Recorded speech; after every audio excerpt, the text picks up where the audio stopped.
ಕರುನಾಡಿನ ಸಮಸ್ತ ಭಾವಿ ವಕೀಲರಿಗೆ ಕಾಮಧೇನು ಲಾ ಕಡೆಯಿಂದ ನಮಸ್ತೆ. ಆತ್ಮೀಯ ವಿದ್ಯಾರ್ಥಿಗಳೇ, ಇಂದಿನ ತರಗತಿಯಲ್ಲಿ ಪಬ್ಲಿಕ್ ಇಂಟರ್ನ್ಯಾಷನಲ್ ಲಾ ಅಥವಾ ಸಾರ್ವಜನಿಕ ಅಂತಾರಾಷ್ಟ್ರೀಯ ಕಾನೂನು ಬಗ್ಗೆ ಸಂಪೂರ್ಣವಾಗಿ ಏನು KS ಯೂನಿವರ್ಸಿಟಿ ಹುಬ್ಬಳ್ಳಿ ಅವರು ಪ್ರಿಸ್ಕ್ರೈಬ್ ಮಾಡಿರುವಂಥ ಸಿಲೆಬಸ್ ಅನ್ನು ಇಂದಿನ ತರಗತಿಯಲ್ಲಿ ಸಂಪೂರ್ಣವಾಗಿ ತಿಳಿದುಕೊಳ್ಳುವಂತೆ ಆತ್ಮೀಯ ವಿದ್ಯಾರ್ಥಿಗಳೇ, ಈ ಸಬ್ಜೆಕ್ಟ್ ಯಾರಿಗೆ ಅನ್ವಯಿಸ್ತಾ ಅನ್ನೋದಾದರೆ ಪಬ್ಲಿಕ್ ಇಂಟರ್ನ್ಯಾಷನಲ್ ಅಥವಾ ಸಾರ್ವಜನಿಕ ಅಂತಾರಾಷ್ಟ್ರೀಯ ಕಾನೂನು ಈ ಸಬ್ಜೆಕ್ಟ್ ಯಾರಿಗೆ ಅನ್ವಯಿಸ್ತಾ ಅಂದರೆ ಆತ್ಮೀಯ ವಿದ್ಯಾರ್ಥಿಗಳೇ, ಏನು 3 years LLB ಸಂಬಂಧಪಟ್ಟಂಗೆ ಪ್ರೆಸೆಂಟು 4th ಸೆಮ್ಮನ್ನು ಸ್ಟಡಿ ಮಾಡ್ತಿರುವಂಥ ವಿದ್ಯಾರ್ಥಿಗಳು ಈ ಸಬ್ಜೆಕ್ಟ್ಗೆ ಅನ್ವಯಿಸ್ತದೆ. ಅದೇ ರೀತಿಯಾಗಿ 5 years LLB ನೋಡೋದಾದರೆ 7th ಸೆಮಿಸ್ಟರ್ ಯಾರು ಸ್ಟಡಿ ಮಾಡ್ತಿದಾರಲ್ವಾ ಆ ಸ್ಟೂಡೆಂಟ್ಸ್ಗಳಿಗೆ ಈ ಸಬ್ಜೆಕ್ಟ್ ಅನ್ವಯಿಸ್ತದೆ. ಆತ್ಮೀಯ ವಿದ್ಯಾರ್ಥಿಗಳೇ, ಇದು ಯಾವುದೇ ಥರದ ಆಪ್ಷನಲ್ ಸಬ್ಜೆಕ್ಟ್ ಆಗಿರುವುದಿಲ್ಲ, ಇದು ಡಿಫಾಲ್ಟ್ ಆಗಿರ್ತದೆ. ಪ್ರತಿಯೊಬ್ಬ ವಿದ್ಯಾರ್ಥಿ ಕೂಡ ಪಬ್ಲಿಕ್ ಇಂಟರ್ನ್ಯಾಷನಲ್ ಅಥವಾ ಸಾರ್ವಜನಿಕ ಅಂತಾರಾಷ್ಟ್ರೀಯ ಕಾನೂನು ಬಗ್ಗೆ ಅಧ್ಯಯನ ಮಾಡಬೇಕಾಗ್ತದೆ. ಆತ್ಮೀಯ ವಿದ್ಯಾರ್ಥಿಗಳೇ, ಇನ್ನು ಪಬ್ಲಿಕ್ ಇಂಟರ್ನ್ಯಾಷನಲ್ ಅಥವಾ ಸಾರ್ವಜನಿಕ ಅಂತಾರಾಷ್ಟ್ರೀಯ ಕಾನೂನಲ್ಲಿ ಫಸ್ಟ್ ಯೂನಿಟಲ್ಲಿ ಏನಿದೆ ಅನ್ನೋದು ನೋಡೋದಾದರೆ ಆತ್ಮೀಯ ವಿದ್ಯಾರ್ಥಿಗಳೇ, ಫಸ್ಟ್ ಯೂನಿಟಲ್ಲಿ ನಮಗೆ ಬಂದುಬಿಟ್ಟು ನೇಚರ್ ಅರ್ಥ ಮಾಡ್ಕೊಳ್ಳಿ. ಏನಿದೆ? ನೇಚರ್ ಇದೆ. ಅಂತಾರಾಷ್ಟ್ರೀಯ ಕಾನೂನಿನ ಸ್ವರೂಪವನ್ನು ಕೊಟ್ಟಿದ್ದಾರೆ. ಅಂತಾರಾಷ್ಟ್ರೀಯ ಕಾನೂನಿನ ವ್ಯಾಖ್ಯಾನ ಅಥವಾ ಪರಿಭಾಷೆಯನ್ನು ಮಾಡಲಾಗಿದೆ. ಅಂತಾರಾಷ್ಟ್ರೀಯ ಕಾನೂನು ಅಂತ ಹೇಳಿಬಿಟ್ಟು ವಿವಿಧ ತಜ್ಞರು ವಿವಿಧ ರೀತಿಯಾಗಿ ಹೇಳಿದ್ದಾರೆ. ಅಂತಾರಾಷ್ಟ್ರೀಯ ಕಾನೂನು ಅಂತ ಹೇಳ್ಬಿಟ್ಟು ಆತ್ಮೀಯ ವಿದ್ಯಾರ್ಥಿಗಳು ಅದನ್ನು ಡೆಫಿನೇಷನ್ ಅಂತ ಕರಿತೀವಿ. ಅದೇ ಥರನೇ ಹಾರ್ಜನ್ಸ್ ಮೀನ್ಸ್ ಅದರ ಬೆಳವಣಿಗೆ ಯಾವ ರೀತಿ ಆಯಿತು, ಅಂತಾರಾಷ್ಟ್ರೀಯ ಕಾನೂನಿನ ಬೆಳವಣಿಗೆ ಯಾವ ರೀತಿ ಆಯಿತು ಅಂತ ಹೇಳ್ಬಿಟ್ಟು ಅದನ್ನ ಹೇಳಿದ್ದಾರೆ. ಅಂಡ್ ಬೇಸಿಸ್ ಏನು ಹೇಳಿ, ಅಂತಾರಾಷ್ಟ್ರೀಯ ಕಾನೂನಿಗೆ ಆಧಾರಗಳು, ಯಾವ ಆಧಾರ ಮೇಲೆ ಅಂತಾರಾಷ್ಟ್ರೀಯ ಕಾನೂನು ಬಂದಿದೆ ಅಂತ ಹೇಳ್ಬಿಟ್ಟು ನಿಮಗಿದೆ. ಆತ್ಮೀಯ ವಿದ್ಯಾರ್ಥಿ, ಫಸ್ಟ್ ಟಾಪಿಕ್ ಇದು. ನಿಮಗೆ ಇದನ್ನ ತುಂಬ ಸರಿ ಕೇಳ್ತಾ ಇರ್ತಾನೆ. ಅಂತಾರಾಷ್ಟ್ರೀಯ ಕಾನೂನನ್ನು ವ್ಯಾಖ್ಯಾನಿಸಿ, ಅಂತಾರಾಷ್ಟ್ರೀಯ ಸ್ವರೂಪ ಅಥವಾ ಬೆಳವಣಿಗೆಯನ್ನು ವಿವರಿಸಿ. ತುಂಬ ಇಂಪಾರ್ಟೆಂಟ್ ಕ್ವಶನ್ಸು. ಅದೇ ಥರನೇ ನೆಕ್ಸ್ಟ್ ನೋಡೋದಾದರೆ ಸೋರ್ಸ್ ಆಫ್ ಇಂಟರ್ನ್ಯಾಷನಲ್ ಲಾ. ಆತ್ಮೀಯ ವಿದ್ಯಾರ್ಥಿಗಳು ಅರ್ಥ ಮಾಡ್ಕೊಳ್ಳಿ, ನಾನು ಹೇಳುವ ಪದಗಳ ಮೇಲೆ ಅರ್ಥ ಇರಲಿ. Source of international law means ಹಂಗಂದ್ರೆ ಅಂತಾರಾಷ್ಟ್ರೀಯ ಕಾನೂನಿನ ಮೂಲಗಳು. ತುಂಬ ಇಂಪಾರ್ಟೆಂಟ್ ಕ್ವಶನ್ಸು, ತುಂಬ ಸರಿ ಕೇಳ್ತಾ ಇರ್ತಾನೆ. ಏನಂತ? ಸೋರ್ಸ್ ಆಫ್ ಇಂಟರ್ನ್ಯಾಷನಲ್ ಲಾ ಅಂತ ಹೇಳ್ಬಿಟ್ಟು. ನೆಕ್ಸ್ಟ್ ಹೆಂಗೆ ಕೇಳ್ತಾನೆ? Relationship between the municipal and international ಲಾ. ಅರ್ಥ ಮಾಡ್ಕೊಳ್ಳಿ ಏನು ಹೇಳ್ತಾ ಇದ್ದಾನೆ. ನೆಕ್ಸ್ಟ್ ಟಾಪಿಕ್ ಬಂದ್ಬಿಟ್ಟು ನಿಮಗೆ relationship between municipal and international law concept ಅನ್ನು ಅರ್ಥ ಮಾಡ್ಕೊಳ್ಳಿ. ಅಂತಾರಾಷ್ಟ್ರೀಯ ಸಂಬಂಧ ಯಾವ ರೀತಿ ಮುನ್ಸಿಪಲ್ ಜೊತೆಗೆ ಯಾವ ರೀತಿ ಸಂಬಂಧವನ್ನು ಹೊಂದಿದೆ ಅಂತ ಹೇಳ್ಬಿಟ್ಟು ವಿದ್ಯಾರ್ಥಿಗಳೇ, ತುಂಬ ಇಂಪಾರ್ಟೆಂಟ್ ನಿಮಗಿದು.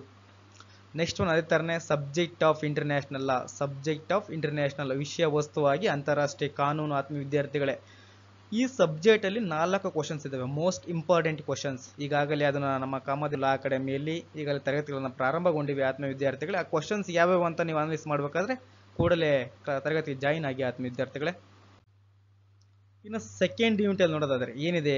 ಪಬ್ಲಿಕ್ ಇಂಟರ್ನ್ಯಾಷನಲ್ ಲಾ ಅಂತ ಅಥವಾ ಸಾರ್ವಜನಿಕ ಅಂತಾರಾಷ್ಟ್ರೀಯ ಕಾನೂನಲ್ಲಿ ಸೆಕೆಂಡ್ ಯೂನಿಟಲ್ಲಿ ಏನಿದೆ? States as subjects of international law.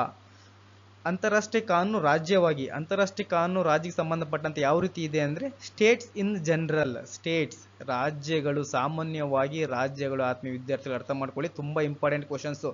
States general explain ಅಂತ ಕರಿತಾನೆ. ವೇರಿಯಸ್ ಟೈಪ್ಸ್ ಆಫ್ ಸ್ಟೇಟ್ಸ್ ಇದಾವೆ ಅಂತ ಹೇಳ್ತಾನೆ. ತುಂಬ ವಿಧಗಳಿದಾವೆ ಇದರಲ್ಲಿ. ರಾಜ್ಯದ ವಿಧಗಳನ್ನು ವಿವರಿಸಿ ಅಂತ ಕೇಳ್ತಿರ್ತಾನೆ. ಅದೇ ಥರ ರೆಕಾಗ್ನೇಷನ್ಸ್ ಮೀನ್ಸ್ ಮಾನ್ಯತೆ. ಏನು ಹೇಳ್ರಿ ಆತ್ಮೀಯ ವಿದ್ಯಾರ್ಥಿಗಳೇ? ರೆಕಾಗ್ನೇಷನ್ಸ್ ಮೀನ್ಸ್ ಮಾನ್ಯತೆ. ಅರ್ಥ ಮಾಡ್ಕೊಳ್ಳಿ, ರೆಕಾಗ್ನೈಸೇಷನ್ಸ್ ಮೀನ್ಸ್ ಮಾನ್ಯತೆ ಅಂತ ಹೇಳ್ಬಿಟ್ಟು. ತುಂಬ ಇಂಪಾರ್ಟೆಂಟ್. ಮಾನ್ಯತೆ ಅಂದರೆ ಏನು, ಮಾನ್ಯತೆ ವಿಧಗಳನ್ನು ವಿವರಿಸಿ. ವಾಸ್ತವಿಕ ಮನ್ನಣೆ, ಕಾನೂನಿನ ಮನ್ನಣೆ ಅಂತ ಬರ್ತವೆ ಆತ್ಮೀಯ ವಿದ್ಯಾರ್ಥಿಗಳೇ, ತುಂಬ ಇಂಪಾರ್ಟೆಂಟ್. ಅದನ್ನು ಸ್ಟಡಿ ಮಾಡ್ತೀರಾ ನೀವು ಅದರಲ್ಲಿ. ಅದೇ ಥರನೇ ನೆಕ್ಸ್ಟ್ ಸ್ಟೇಟ್ ಟೆರಿಟೋರಿಯಲ್ ಸಾವರ್ನಿಟಿ. ಹೇಳಿ, ಸ್ಟೇಟ್ ಟೆರಿಟೋರಿಯಲ್ ಸಾವರ್ನಿಟಿ. ರಾಜ್ಯ ಪ್ರಾದೇಶಿಕ ಸಾರ್ವಭೌಮತ್ವ ಅಂತ ಹೇಳ್ಬಿಟ್ಟು, ರಾಜ್ಯದ ಪ್ರಾದೇಶಿಕ ಸಾರ್ವಭೌಮತ್ವವನ್ನು. ತುಂಬ ಇಂಪಾರ್ಟೆಂಟ್ ಕ್ವಶನ್ಸ್. ಇದು ಕಾನ್ಸೆಪ್ಟ್ ಅಂತ ಈ ಕ್ವಶನ್ಸನ್ನು ಕೇಳಿರ್ತಾನೆ. 6 ಮಾರ್ಕ್ಸ್ಗಾರಿಗೆ ಕೇಳ್ತಾನೆ, 10 ಮಾರ್ಕ್ಸ್ಗಾರಿಗೆ ಕೇಳ್ತಾನೆ. ಸಾರ್ವಭೌಮತ್ವವನ್ನು ಪಡೆದುಕೊಳ್ಳುವಿಕೆ ಮತ್ತು ಕಳೆದುಕೊಳ್ಳುವಿಕೆ ಅನ್ನೋ ಬಗ್ಗೆ ವಿವರಿಸಿ ಅಂತ ಕೇಳ್ತಾನೆ ಆತ್ಮೀಯ ವಿದ್ಯಾರ್ಥಿಗಳ ಈ ಯೂನಿಟಲ್ಲಿ ನಿಮಗೆ. ಇನ್ನು ನೆಕ್ಸ್ಟ್ ಒಂದಾದರೆ ಅಂತಾರಾಷ್ಟ್ರೀಯ ಕಾನೂನು ಅಥವಾ ಸಾರ್ವಜನಿಕ ಅಂತಾರಾಷ್ಟ್ರೀಯ ಕಾನೂನಲ್ಲಿ ಯೂನಿಟ್ 3ರಲ್ಲಿ ಏನಿದೆ ಅನ್ನೋದು ನೋಡೋದಾದರೆ ಸ್ಟೇಟ್ ಜುರಿಸ್ಡಿಕ್ಷನ್ಸ್. ರಾಜ್ಯದ ನ್ಯಾಯ ವ್ಯಾಪ್ತಿ ಅಥವಾ ಏನು ಹೇಳಿ, ರಾಜ್ಯದ ನ್ಯಾಯ ವ್ಯಾಪ್ತಿ. ಆದರೆ ಲಾ ಆಫ್ ದಿ ಸಿ. ಸಮುದ್ರಕ್ಕೆ ಸಂಬಂಧಪಟ್ಟಂತೆ ಒಂದು ಕಡಲ ತೀರ ಅಥವಾ ಯಾವುದಾದ್ರೂ ಒಂದು ಬಗ್ಗೆ ಸಮುದ್ರ ನಿಮಗೆ ಕ್ವಶನ್ಸ್ ಇರ್ತದೆ ಈ ಕಾನ್ಸೆಪ್ಟ್ ಮೇಲೆ. ಸಿ ಬಗ್ಗೆ ಒಂದು ಕಾನ್ಸೆಪ್ಟನ್ನು ಕೇಳ್ತಾನೆ ಅಥವಾ ಒಂದು ಪ್ರಾಬ್ಲಮ್ ಆದರೂ ಕೇಳ್ತಾನೆ ಇದ್ರ ಮೇಲೆ ಆತ್ಮೀಯ ವಿದ್ಯಾರ್ಥಿಗಳೇ. ಇನ್ನು ನೆಕ್ಸ್ಟ್ ನೋಡೋದಾದರೆ ಸ್ಟೇಟ್ ರೆಸ್ಪಾನ್ಸಿಬಿಲಿಟಿ. ರಾಜ್ಯದ ಹೊಣೆಗಾರಿಕೆ. ಅರ್ಥ ಮಾಡ್ಕೊಳ್ಳಿ, ಏನು ಹೇಳಿ, ರಾಜ್ಯದ ಹೊಣೆಗಾರಿಕೆ.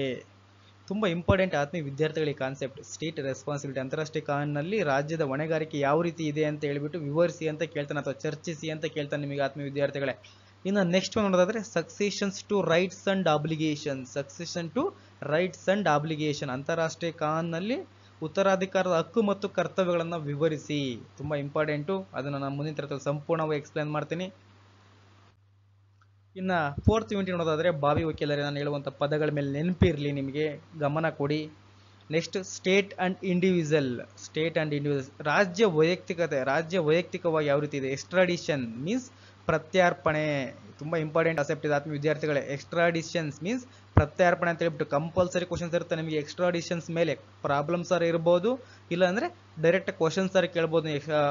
ಪ್ರತ್ಯರ್ಪಣೆ ಅಂದ್ರೆ ಏನು, ಅದು ಯಾವ ರೀತಿ ಇದಾಗ ರಚನೆಗೊಳ್ತದೆ ಅಂತ ಹೇಳ್ಬಿಟ್ಟು ನಿಮ್ಗೆ ಕೇಳ್ತಾನೆ. ಆಯ್ತಾನೆ. ಅಸ್ಯುಲಮ್ ಮೀನ್ಸ್ ಆಶ್ರಯ. ಏನ್ ಹೇಳಿ, ಅಸ್ಯುಲಮ್ ಮೀನ್ಸ್ ಆಶ್ರಯ. ಆಶ್ರಯದ ಬಗ್ಗೆ ತುಂಬಾ ಕ್ವಶನ್ಸ್ ಇರ್ತದೆ ನಿಮಗೆ ಆತ್ಮೀಯ ವಿದ್ಯಾರ್ಥಿಗಳೇ, ತುಂಬಾ ಇಂಪಾರ್ಟೆಂಟ್ ಅದು ಕೂಡ. ಅದೇ ತರನೇ ನ್ಯಾಷನಾಲಿಟಿ, ರಾಷ್ಟ್ರೀಯತೆ ಅಂದ್ರೆ ಏನು ಅಂತ ಇದು 6 ಮಾರ್ಕ್ಸ್ ಕೇಳ್ತಾ ಇರ್ತಾನೆ. ನೆಕ್ಸ್ಟ್ ನೋಡೋದಾದ್ರೆ the agents of international business, ಅದು ಅಂತಾರಾಷ್ಟ್ರೀಯ ಸಂಬಂಧಪಟ್ಟಂತ ಏಜೆಂಟ್ ಆಫ್ ಬಿಸಿನೆಸ್ ಬಗ್ಗೆ ಇಟ್ಟಿದ್ದಾರೆ. ಡಿಪ್ಲೊಮೆಟಿಕ್ ಇವಾಯ್ಸಸ್, ರಾಯಭಾರಿ ತಾಂತ್ರಿಕತೆ. ಏನ್ ಹೇಳಿ, ರಾಯಭಾರಿ ಬಗ್ಗೆ ನಿಮ್ಗೆ ಒಂದು ಕ್ವಶನ್ಸ್ ಈ ಯೂನಿಟ್ ಅಲ್ಲಿ ರೇಸ್ ಆಗ್ತದೆ ಆತ್ಮೀಯ ವಿದ್ಯಾರ್ಥಿಗಳೇ. ಡಿಪ್ಲೊಮೆಟಿಕ್ ಇನ್ವಾಯ್ಸ್ ಅಂತ ಕೇಳ್ತಾನೆ, ಮೀನ್ಸ್ ರಾಯಭಾರಿಯ ಬಗ್ಗೆ ಒಂದು ಕ್ವಶನ್ಸ್ ಇರ್ತದೆ ನಿಮಗೆ. ಅದೇ ತರನೇ ಅಂಡ್ ಅದರ್ ರೆಪ್ರೆಸೆಂಟೇಟಿವ್, ಇತರ ಪ್ರತಿನಿಧಿಗಳು ಅಂದ್ರೆ ಯಾರು ಅಂತ ಹೇಳ್ಬಿಟ್ಟು ಅದು ನಾವು ನೆಕ್ಸ್ಟ್ ಟಾಪಿಕ್ ಅಲ್ಲಿ ಹೇಳ್ತೀವಿ. ಅದೇ ತರನೇ the law and practice of treaties means ಒಡಂಬಡಿಕೆಗಳು. ಒಡಂಬಡಿಕೆ ಅಂದ್ರೆ ಏನು, ಒಡಂಬಡಿಕೆ ಪ್ರಕಾರಗಳು, ಒಡಂಬಡಿಕೆ ಯಾವ ರೀತಿ ರಚನೆ ಆಗ್ತದೆ, ಅಥವಾ ಒಪ್ಪಂದಗಳಂದ್ರೆ ಏನು, ಒಪ್ಪಂದ ಯಾವ ರೀತಿ ರಚನೆ ಆಗ್ತದೆ, ಒಪ್ಪಂದ ವಿಧಗಳು, ಅದನ್ನೆಲ್ಲ ನಾವು ಮುಂದಿನ ತರಗತಿಯಲ್ಲಿ ನೋಡ್ತೀವಿ ಆತ್ಮೀಯ ವಿದ್ಯಾರ್ಥಿಗಳೇ. ನೆಕ್ಸ್ಟ್ ಒನ್ ಏನಿದೆ, ಯೂನಿಟ್ 5 ಪಬ್ಲಿಕ್ ಇಂಟರ್ನ್ಯಾಷನಲ್ ಅಥವಾ ಸಾರ್ವಜನಿಕ ಅಂತಾರಾಷ್ಟ್ರೀಯ ಕಾನೂನಲ್ಲಿ ಲಾಸ್ಟ್ ಯೂನಿಟ್ ಆತ್ಮೀಯ ವಿದ್ಯಾರ್ಥಿಗಳು ಅರ್ಥ ಮಾಡ್ಕೊಳ್ಳಿ. ಲಾಸ್ಟ್ ಯೂನಿಟ್ ಅಲ್ಲಿ ತುಂಬಾ ಇಂಪಾರ್ಟೆಂಟ್, ತುಂಬಾ ಈಸಿ ಇರ್ತದೆ. ಈಗಾಗಲೇ BA ಮಾಡಿರುವಂಥ ವಿದ್ಯಾರ್ಥಿಗಳು ಅಥವಾ PUC ಮಾಡಿರುವಂಥ ವಿದ್ಯಾರ್ಥಿಗಳು ತುಂಬಾ ಈಸಿ ವೇಲಿ ಈ ಸಬ್ಜೆಕ್ಟ್ ಅನ್ನ, ಈ ಯೂನಿಟ್ ಮೇಲೆ ಕ್ವಶನ್ಸ್ ಆನ್ಸರ್ ಬರೀಬಹುದು. ಏನಿದೆ ನಿಮಗೆ ಏನ್ ಕೇಳ್ತಿದ್ದಾನೆ ಆತ್ಮೀಯ ವಿದ್ಯಾರ್ಥಿಗಳೇ, ದ ಯುನೈಟೆಡ್ ನೇಷನ್ಸ್ ವಿಶ್ವಸಂಸ್ಥೆ, the United Nations organisations principles organs and their functions. ಅರ್ಥ ಮಾಡ್ಕೊಳ್ಳಿ, ಕಾನ್ಸೆಪ್ಟ್ ಅನ್ನ ಕ್ಲಿಯರ್ ಆಗಿ ಅರ್ಥ ಮಾಡ್ಕೋಬೇಕು. ನೀವು ಯಾವುದೇ ಎಕ್ಸಾಮ್ ಬರೀತಿದ್ದೀರ ಅಂದಮೇಲೆ ಫಸ್ಟ್ ಸಿಲೆಬಸ್ ಕಾಪಿನ ಫುಲ್ ಅಂಡರ್ಸ್ಟ್ಯಾಂಡ್ ಮಾಡ್ಕೋಬೇಕು, ಅರ್ಥ ಮಾಡ್ಕೋಬೇಕು ಸಿಲೆಬಸ್ ಕಾಪಿಯಲ್ಲಿ ಏನಿದೆ ಅಂತ ಹೇಳ್ಬಿಟ್ಟು. ಅದಕ್ಕೆ ನಾವು ಯಾಕೆ ಕಾಮಧೇನು ಲಾ ಅಕಾಡೆಮಿಯವರು ಪ್ರತಿಯೊಂದು ಸಬ್ಜೆಕ್ಟ್ಗೆ ಸಂಬಂಧಪಟ್ಟಂತೆ ಸಿಲೆಬಸ್ ಅನ್ನ ಫಸ್ಟ್ ಇಂಟ್ರೊಡಕ್ಷನ್ ಕೊಡ್ತಿದ್ದಾರೆ ಅಂದ್ರೆ ಫಸ್ಟಿಗೆ ಪ್ರತಿಯೊಬ್ಬ ವಿದ್ಯಾರ್ಥಿಗೂ ಆ ಸಿಲೆಬಸ್ ಅಲ್ಲಿ ಏನ್ ಅಳವಡಿಸಿದಾರೆ ಅಂತ ಹೇಳಿ ಗೊತ್ತಾಗ್ಬಿಟ್ಟು ಅಂತ ಹೇಳ್ಬಿಟ್ಟು, ಆತ್ಮೀಯ ಗೊತ್ತಾಗ್ಲಿ ಅಂತ ಹೇಳ್ಬಿಟ್ಟು ಉದ್ದೇಶ ಅಷ್ಟೇನೆ. ಏನಿದೆ, the United Nations organisations principles organs and their functions. ವಿಶ್ವಸಂಸ್ಥೆ ಸಂಬಂಧಪಟ್ಟಂತೆ ಅದು ಯಾವ ರೀತಿ ಸಂಘಟನೆ ಆಯಿತು, ಅದರ ಪ್ರಿನ್ಸಿಪಲ್ಸ್ ಮೀನ್ಸ್ ತತ್ವಗಳೇನು, ಅಥವಾ ದೇವದೇಶಗಳ ಆರ್ಗನ್ಸ್ ಮೀನ್ಸ್ ತುಂಬಾ ಇಂಪಾರ್ಟೆಂಟ್. ಪ್ರಮುಖ ಅಂಗಗಳು ಬರ್ತವೆ, ಸಾಮಾನ್ಯ ಸಭೆ ಅಥವಾ ಭದ್ರತಾ ಸಭೆ ಬರ್ತಾವಲ್ವಾ, ತುಂಬಾ ಇಂಪಾರ್ಟೆಂಟ್ ನಿಮಗೆ. ಇದರಲ್ಲಿ ಭದ್ರತಾ ಸಭೆಯ ಬಗ್ಗೆ ಕಂಪಲ್ಸರಿ ಕ್ವಶನ್ಸ್ ಇರ್ತದೆ ನಿಮಗೆ. ಸೆಕ್ಯೂರಿಟಿ ಕೌನ್ಸಿಲ್ ಅಂತ ಹೇಳ್ಬಿಟ್ಟು, ಇಲ್ಲಾಂದ್ರೆ ಜನರಲ್ ಅಸೆಂಬ್ಲಿ ಅಂತ ಹೇಳ್ತೀವಿ ನಾವು ಸಾಮಾನ್ಯ ಸಭೆಯನ್ನ, ಅದ್ರ ಬಗ್ಗೆ ಕ್ವಶನ್ಸ್ ತುಂಬಾ ಇಂಪಾರ್ಟೆಂಟ್ ನಿಮಗೆ. ಅದೇ ತರ ಅಂಡ್ ದೇರ್ ಫಂಕ್ಷನ್ಸ್, ಭದ್ರತಾ ಸಭೆ ಯಾವ ರೀತಿ ರಚನೆ ಆಗ್ತದೆ, ಅದರ ಅಧಿಕಾರ ಮತ್ತು ಕಾರ್ಯಗಳನ್ನು ಕೇಳ್ತಾನೆ. ಇಲ್ಲಾಂದ್ರೆ ಸಾಮಾನ್ಯ ಸಭೆ ಅಂದ್ರೆ ಏನು, ಸಾಮಾನ್ಯ ಸಭೆ ಅಧಿಕಾರ ಮತ್ತು ಕಾರ್ಯಗಳನ್ನು ಕೇಳ್ತಾನೆ. ಇಲ್ಲ ಅಂದ್ರೆ ವಿಶ್ವಸಂಸ್ಥೆಯ ದೇಹ ಮತ್ತು ಉದ್ದೇಶಗಳನ್ನ ಕೇಳ್ತಾನೆ. ದೇವದೇಶಗಳಿರ್ಬೋದು, ತತ್ವಗಳನ್ನ ಕೇಳ್ತಾ ಇರ್ತಾನೆ ನಿಮಗೆ. ಅದ್ರ ಮೇಲೆ ಫೋಕಸ್ ಮಾಡಿ. ಅದನ್ನ ವರ್ಲ್ಡ್ ಟ್ರೇಡ್, ಇನ್ನು 6 ಮಾರ್ಕ್ಸಿಗೆ ಇವೆಲ್ಲ ಏನಿದೆ, ವರ್ಲ್ಡ್ ಟ್ರೇಡ್ WTO ಅಂತ ಕರಿತೀವಿ ನಾವು, ವರ್ಲ್ಡ್ ಟ್ರೇಡ್ ಆರ್ಗನೈಸೇಷನ್ಸ್. ಅದ್ರ ವರ್ಲ್ಡ್ ಟ್ರೇಡ್ ಸಂಬಂಧಪಟ್ಟಂತೆ ಏನಿದೆ ಮೇನ್ ಫ್ಯೂಚರ್ ಲಕ್ಷಣಗಳನ್ನ ಕೇಳ್ತಾನೆ ಆತ್ಮೀಯ ವಿದ್ಯಾರ್ಥಿಗಳೇ. ವ್ಯಾಪಾರ ಸಂಘಟನೆ ಅಂತ ಕರಿತೀವಿ ನಾವು. ಅದೇ ತರನ ಇಂಟರ್ನ್ಯಾಷನಲ್ ಲೇಬರ್ ಆರ್ಗನೈಸೇಷನ್ಸ್, ಹೇಳಿ ಇಂಟರ್ನ್ಯಾಷನಲ್ ಲೇಬರ್, ಕಾರ್ಮಿಕರಿಗೆ ಸಂಬಂಧಪಟ್ಟಂತೆ 6 ಮಾರ್ಕ್ಸಿಗೆ ಕೇಳೋ ಚಾನ್ಸಸ್ ಇರುತ್ತೆ ಆತ್ಮೀಯ ವಿದ್ಯಾರ್ಥಿಗಳೇ. ಇಷ್ಟ ಕಾನ್ಸೆಪ್ಟ್ ಅನ್ನು ಅರ್ಥ ಮಾಡ್ಕೊಳ್ಳಿ. ಏನು ಫಸ್ಟ್ ನೀವು ಸಿಲೆಬಸ್ ಅನ್ನು ಅರ್ಥ ಮಾಡ್ಕೊಂಡ್ರೆ ತುಂಬಾ ಈಸಿ ವೇಲಿ ಪಾಸ್ ಆಗ್ಬೋದು ಆತ್ಮೀಯ ವಿದ್ಯಾರ್ಥಿಗಳೇ. ಓಕೆನಾ. ಇದನ್ನ ತರಗತಿಯಲ್ಲಿ ಸಂಪೂರ್ಣವಾಗಿ ಪಬ್ಲಿಕ್ ಇಂಟರ್ನ್ಯಾಷನಲ್ ಅಥವಾ ಸಾರ್ವಜನಿಕ ಅಂತಾರಾಷ್ಟ್ರೀಯ ಕಾನೂನು ಸಂಬಂಧಪಟ್ಟಂತೆ ಏನು KSL ಯೂನಿವರ್ಸಿಟಿ ಹುಬ್ಳಿ ಅವರು ಪ್ರಿಸ್ಕ್ರೈಬ್ ಮಾಡಿರೋ ಸಿಲೆಬಸ್ ಅನ್ನ ಇಂದಿನ ತರಗತಿಯಲ್ಲಿ ಸಂಪೂರ್ಣವಾಗಿ ಏನಿದೆ ಅನ್ನೋದು 5 ಯೂನಿಟ್ಗಳಲ್ಲಿ ಏನನ್ನ ತಿಳ್ಕೊಂಡಿದ್ದೇವೆ ಆತ್ಮೀಯ ವಿದ್ಯಾರ್ಥಿಗಳೇ. ಈ ಕೂಡಲೇ ತಡ ಮಾಡದೆ ಈಗಾಗಲೇ ಕಾಮಧೇನು ಲಾ ಅಕಾಡೆಮಿಯಲ್ಲಿ 3 ವರ್ಷದ ಕಾನೂನು ವಿದ್ಯಾರ್ಥಿಗಳಿಗೆ ಸಂಬಂಧಪಟ್ಟಂತೆ 2, 4 ಮತ್ತು 6ನೇ ಸೆಮಿಸ್ಟರ್ಗಳಿಗೆ ಈಗಾಗಲೇ ತರಗತಿಗಳು ಪ್ರಾರಂಭಗೊಂಡಿವೆ. ಇನ್ನು ಯಾಕೆ ತಡೆ ಮಾಡ್ತೀರಾ? ಹೆಚ್ಚಿನ ಮಾಹಿತಿಗಾಗಿ ಈ ನಂಬರ್ಗೆ ಸಂಪರ್ಕಿಸಿ 7353872963. ಇನ್ನು ಕೆಲವೇ ದಿನಗಳಲ್ಲಿ ವಿದ್ಯಾರ್ಥಿಗಳ ರಿಸಲ್ಟ್ ಫಲಿತಾಂಶ ಪ್ರಕಟಗೊಳ್ಳಲಿದೆ. ಯಾವುದೇ ವಿದ್ಯಾರ್ಥಿಗಳು ಭಯ ಪಡುವಂತ ಅವಶ್ಯಕತೆ ಇಲ್ಲ. ಶ್ರಮಕ್ಕೆ ತಕ್ಕ ಪ್ರತಿಫಲ ಸಿಗುತ್ತೆ ಅಂತ ಹೇಳಿಬಿಟ್ಟು ಆತ್ಮೀಯ ವಿದ್ಯಾರ್ಥಿಗಳೇ ಇನ್ನು ತರಗತಿಯನ್ನು ಸಂಪೂರ್ಣವಾಗಿ ಮುಗಿಸ್ತಾ ಇದ್ದೇನೆ. ಎಲ್ಲರಿಗೂ ಶುಭವಾಗಲಿ. ಸಿರಿಗನ್ನಡಂ ಗೆಲ್ಲಿಗೆ, ಸಿರಿಗನ್ನಡಂ ಬಾಳಿಗೆ.